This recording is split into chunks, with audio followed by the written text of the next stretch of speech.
Excuse me, ஒரு நிமிஷம். ஃபீல்டுக்கு புதுசா? இல்ல மேடம், நான் 4-5 ஆட் ஃபிலிம்லாம் பண்ணிருக்கேன். ஷூட்டிங் வரும்போது அம்மா அப்பாவை கூட்டிட்டு வரலாமே. அவங்களுக்கு நான் இந்த ஃபீல்டுக்கு வந்தது பிடிக்கல. சித்தி, சித்தப்பா, மாமா, அத்தை இப்படி யாராவது கூட்டிட்டு வந்திருக்கலாமே. யாரும் இல்ல மேடம்.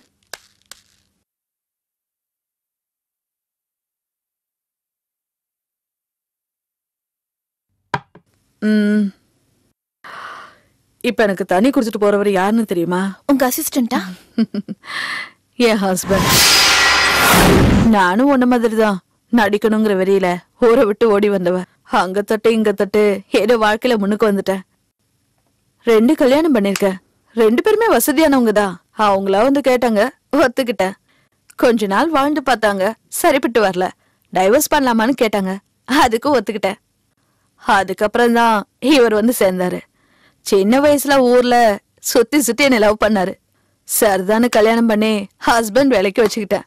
வேலை வேலைக்கு சோறு போட்டா போதும், சம்பளம் கேட்காது, பொறுப்பா பாத்துக்கோ. சுருக்கமா சொன்னா நாய்க்குட்டி மாதிரி. என்னோட அனுபவத்துல நான் சொல்றேன், ஷூட்டிங்க்கு மட்டும் தனியா போகாத, ரொம்ப கஷ்டப்படுவ. நீதான் உலகம்னு நினைக்கிற ஒருத்தனை உன் கைக்குள்ளேயே வச்சுக்கோ. சொல்றத கேக்குற நாய்க்குட்டி மாதிரி அவனை மாத்திடு. மார்க்கெட் டல் அடிக்கும் போது உனக்கு வேணும்னா அவனை கல்யாணம் பண்ணு, இல்ல துரத்தி விட்டு.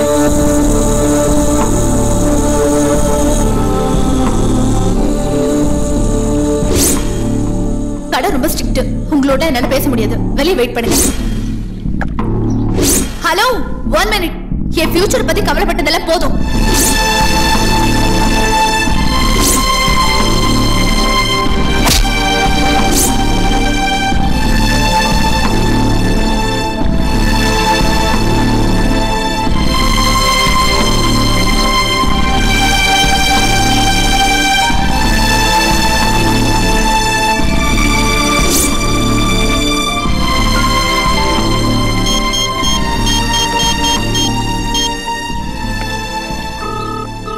ஹலோ, நான் சித்ரா பேசுறேன். சொல்லுங்க. நான் உங்ககிட்ட கொஞ்சம் தனியா பேசணும். நாளைக்கு மீட் பண்ண முடியுமா? நாளைக்கு மார்னிங் ஊட்டிக்கு போறேனே. இன்னைக்கு ஈவினிங்? சான்ஸே இல்லைங்க. நாளைக்கு ஊட்டியில் ஒரு ரெஜிஸ்ட்ரேஷன் இருக்கு. ஓனர் ஊட்டிக்கு போயிட்டாரு. நான் பணத்துக்காக அவர் வீட்டில் தான் வெயிட் பண்ணிட்டு இருக்கிறேன். என்னால வர முடியாதுங்க. நீங்க வரத்துக்கு எவ்வளவு நாள் ஆகும்? தெரியல. நான் வந்து வேணா உங்களை அங்க பாக்கட்டுமா? சரி, வாங்கல. ஓகே. நீதான் உலகம்னு நினைக்கிற ஒருத்தனை உன் கைக்குள்ளே வச்சுக்கோ. சொல்றத கேக்குற நாய்க்குட்டி மாதிரி அவனை மாத்திரு. நாய்க்குட்டி மாட்டிருச்சு. ஹலோ, நான் வீட்டுக்கு வெளியே தான் நிக்கிறேன். கதவு திறந்ததா இருக்கு, மேல வாங்க. சரி.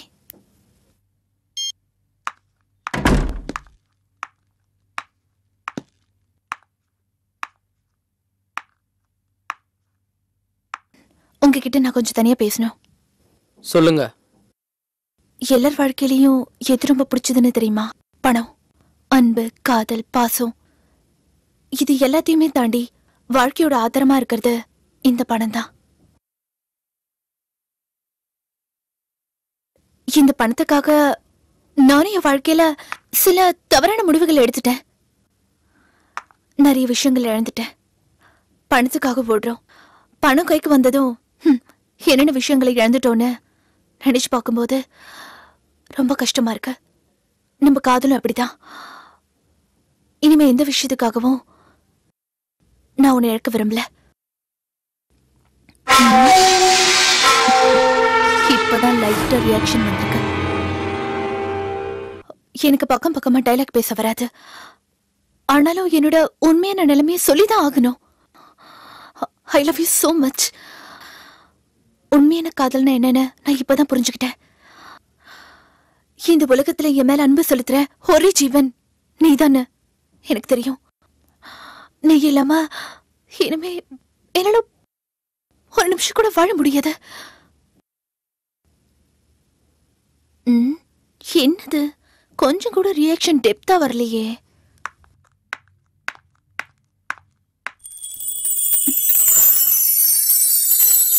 ப்ளீஸ் வேணும், என்னை விட்டு போயிடாத. நீ என்னை விட்டு போயிட்டனா நான் உயிரோட வாழறதுல அர்த்தமே இல்ல வேணும்.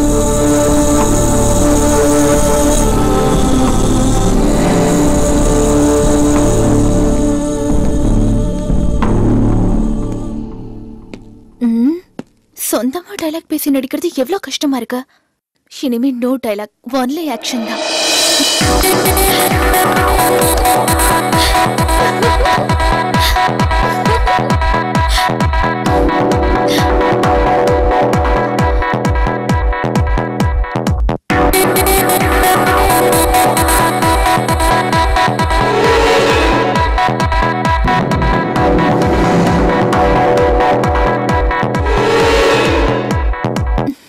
வேணும்.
ஊட்டிக்கு போயிட்டு சீக்கிரமா வந்துருங்க. திருவள்ளுவர் இந்த சுச்சுவேஷனுக்கு 2000 வருஷத்துக்கு முன்னாடியே குரல் எழுதி வச்சிட்டாரு.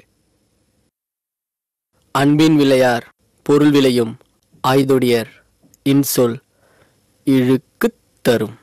புரியல? அன்புக்காக ஒருத்தனை விரும்பாம பணத்துக்காக விரும்பக்கூடிய அழகிய விலைமகளின் இனிய சொற்கள் ஆரம்பத்துல இன்பத்தை கொடுத்தாலும் கடைசியில துன்பத்தை தான் கொடுக்கும். விழுந்துருச்சு பில்ல பொடி.